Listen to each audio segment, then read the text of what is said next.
Okay, so it's for the DevOps audience. I'm going to start with web transaction that we all know and love. So we've all been there. We've done that. We've got the T-shirt. So I'm assuming you're totally familiar with these.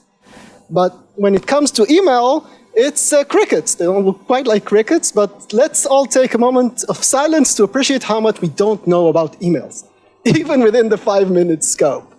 Right. Nobody, almost nobody knows anything about it. Why? It's like it's considered a dark art. No one's true responsibility. It's a pray and spray, blame the provider. But I have the best industry practices carved up just for you. Don't do anything. Let's solve it by not monitoring. It's out of sight, it's out of mind. Just because you can't get a quick dashboard, it's like, oh, it's someone else's problem. Yeah, so basically you need to achieve your own visibility, which takes effort. So that's why it's easy to just drop out of sight. That's why it's considered hard. It's like, oh no, it's different than HTTP. It's speculative by nature. We'll never see everything. And that makes it's not that hard still. Oh, wow. Okay, if an email fails to deliver when no one is watching, it's basically how we do things regularly. If something goes to spam, we'll never see it. We have to operate speculatively.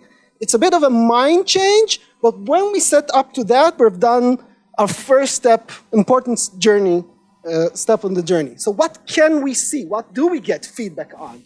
We have bounce messages.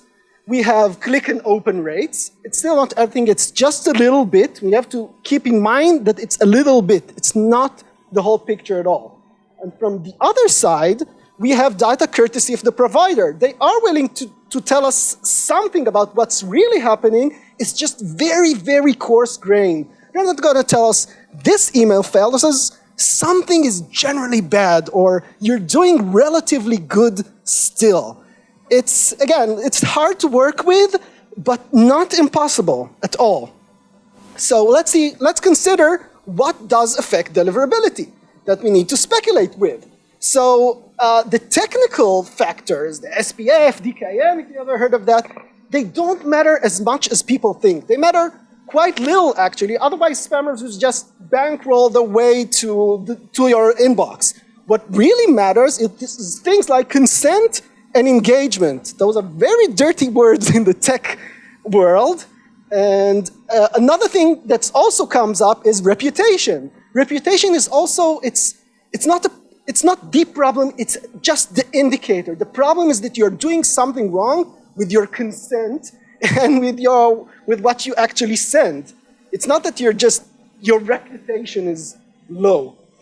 And when it comes to that, apologies to Demolition Man, we're not usually trained to handle this kind of stuff. We're trained to handle discrete stuff. We're trained to handle developers and not the product owners, which usually send out emails.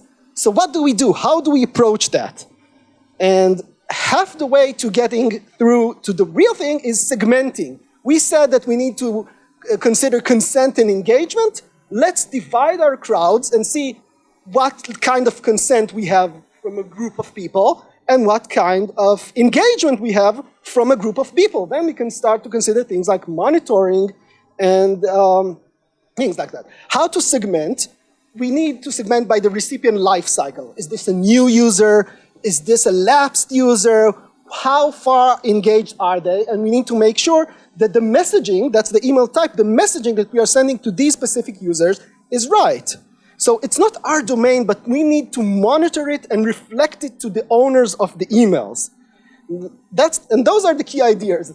The key concept is just very simple, garbage in, garbage out. If your email lists are garbage, then not much is going to help you. You need to pick your recipients correctly. You need to consider, who am I sending? Do I have the right emails for them?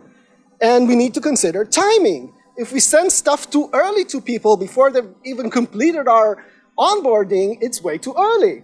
If we forgot about them for a year and then we tell them, hey, your Facebook friend has joined our app, then it's way too late and just wrong. And we need to monitor for that too. And of course, and that's the other key, the most important thing is garbage messaging. Nothing's going to help you to actually push spam. I mean, you can do it, that's not the scope of this talk, and you need to make sure that you are doing things right. And the important thing to consider when you're looking from DevOps perspective is that it's not just ours. It's more like a relationship with a developer. When your developer is the product managers on the owners, you need to get those on board, and you need to pick them in the loop and give them your data. And tying it all together, how to show them your data. You need to collect the data from the consoles, from the click and open rates, and you need to make sure it's done for all your email streams, otherwise your reputation is going to hurt. So we need to track the changes, and then it behaves just like a deployment. And the last thing is that you can debug just like you troubleshoot your production environment. Best practices for that too. Thank you very much.